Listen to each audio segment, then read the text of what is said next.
Ang Diyos ay pag-ibig. Anak ni Maria, ang prinsipe ng kapayapaan.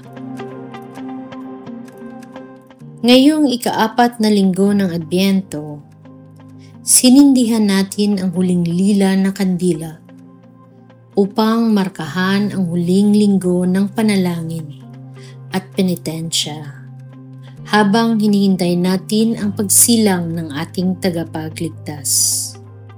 Sapagkat gayon na lamang ang pag-ibig ng Diyos sa sanlibutan, kaya't ibinigay niya sa atin ang kanyang bugtong na anak, upang ang sinumang sumampalataya sa kanya ay hindi mapahamak, kundi magkaroon ng buhay na walang hanggan.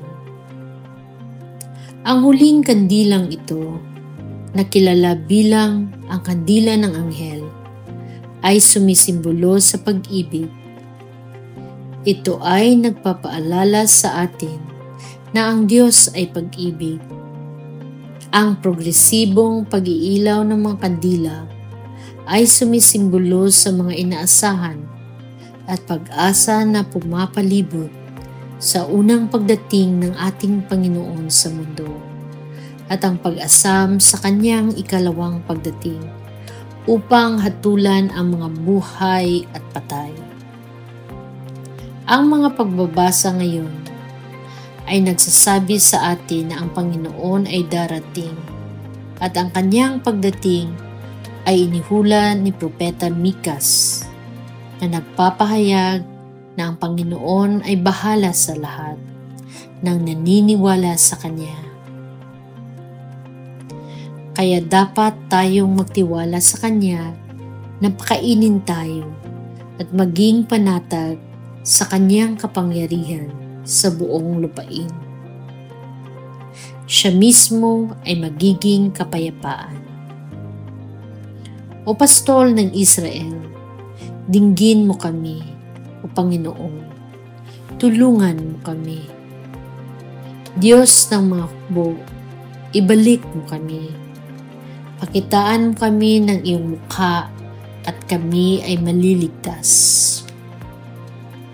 Hindi gusto ng Diyos ang ating sakripisyo o ang ating alay. Ngunit sa halip ay sundin natin siya.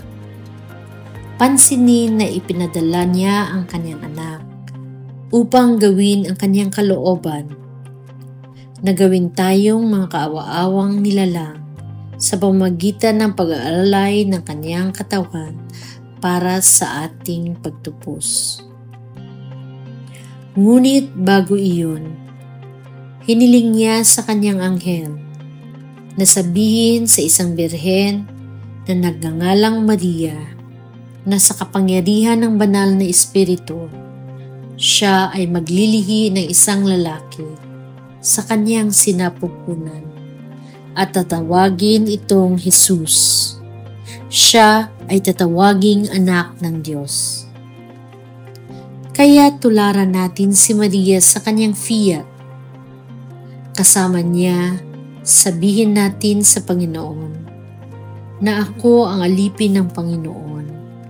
Mangyari nawa sa akin ang ayon sa iyong salita. Sinasabi sa atin ng Ebanghelyo ni Lucas na sa pagpupulong ni Maria at ng kanyang pinsang si Elizabeth, ang bata sa sinapupunan ni Elizabeth ay lumundag sa tuwa. Kaya naman, puspos ng banal na Espiritu, pinati ni Elizabeth si Maria ng malakas sa mga salitang pamilyar sa atin. Pinagpala ka sa mga babae at pinagpala ang bunga ng iyong sinapupunan. Oo, mapalad siya na naniniwala na ang pangakong ginawa sa kanya ng Panginoon ay matutupad. Oo, maniwala tayo tulad ni Maria na mahal tayo ng Diyos at pangangalagaan tayo habang hinihintay natin ang kanyang pagdating sa ating mga puso. Kaya't buksan natin ang ating mga puso at tiyakin na may puwanga para sa kanyang pagdating. Alisin natin ang lahat ng kalat ng mga kasalanan ng paggawa at pagkukulang na umahadlang sa atin na makita siya pagdating niya.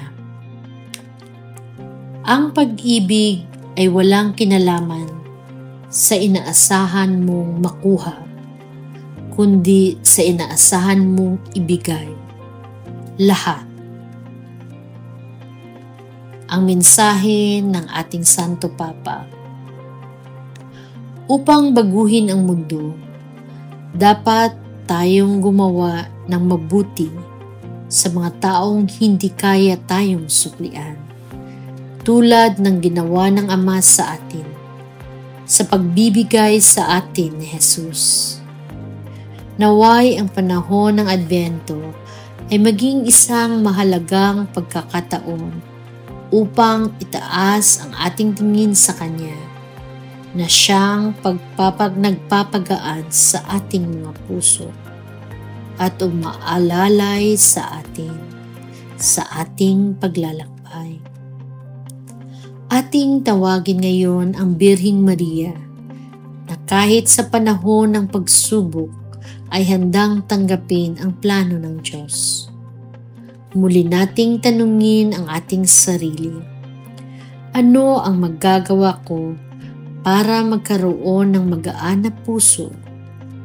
Pusong gising, pusong malaya, isang pusong hindi hinayaang madurog ng kalungkutan.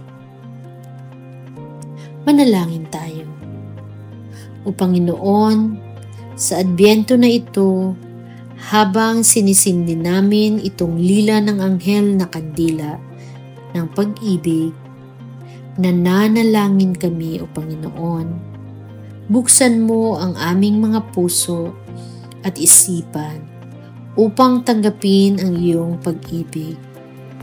Tulungan kaming ihanda ang aming mga isip at puso na tanggapin ka at ang iyong pagmamahal sa pamamagitan ng pagbabahagi, lalo na sa aming mga kapitbahay. Diyos ko, narito ako. Pupunta ako upang sundin ang iyong kalooban. Purihin natin ang Panginoon sa kanyang kadakilaan at para sa kanyang pag-ibig. Panginoon, tulungan mo kaming magmahal gaya ng pagmamahal mo sa amin.